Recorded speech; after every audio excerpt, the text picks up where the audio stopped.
Il est temps pour nous de retrouver le plus de l'info avec vous, Malouki Duli. Aujourd'hui, on s'intéresse à la journée internationale des femmes.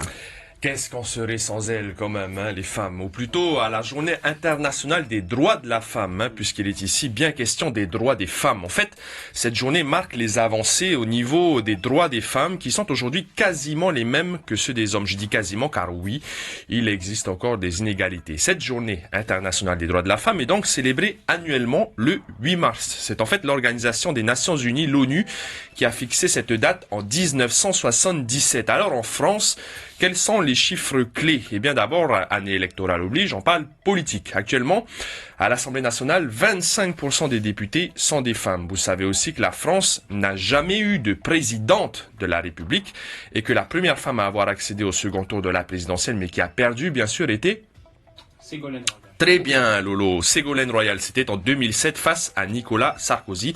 C'était la seule femme à avoir accédé au second tour d'une élection présidentielle en France. On va encore parler politique et surtout parité, puisque vous le savez peut-être, le gouvernement actuel de François Hollande compte 9 ministres hommes et 9 ministres femmes. 3 noms de ministres femmes, par exemple, que vous connaissez. Petit interro. La ministre de l'Éducation. Najat Vallaud-Belkacem. Celle de l'Outre-mer qui est venue.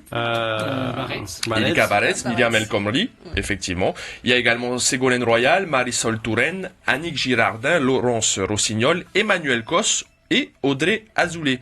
C'était un engagement de François Hollande lors de sa campagne et finalement, à notre connaissance, il est le seul président de la République à l'avoir fait, ce principe de parité au sein du gouvernement. Pour finir, on revient aux Fénois et on parle salaire, puisqu'il y a encore des inégalités au niveau des rémunérations des hommes et des rémunérations des femmes, ou plutôt des femmes et des hommes, puisqu'aujourd'hui on met les femmes à l'honneur et on priorise donc le féminin au détriment du masculin, parce que vous le savez, hein, quand on parle la langue française, on dit d'abord il est au-dessus du elle, même s'il n'y a qu'un seul garçon et 7 femmes. Hein.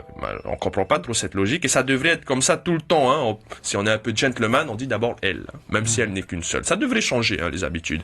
Et on parle des salaires en Polynésie. Selon l'Institut de la statistique de Polynésie française, les écarts de revenus entre hommes et femmes sont toujours d'actualité. En 2017, la rémunération moyenne des femmes est de 317 000 francs en équivalent temps plein contre 331 000 francs 400 pour les hommes, quasiment 15 000 francs de différence.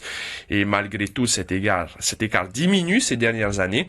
Il est de 4,5% en 2017 contre 5,6% en 2010. Si on fait le calcul, d'ici 2020 au moins, les femmes auront le même salaire que les hommes. Et ça, ce n'est pas normal. C'est le plus de l'info. Et c'était donc consacré aux femmes, aux droits des femmes. Malouki Duli, c'était le plus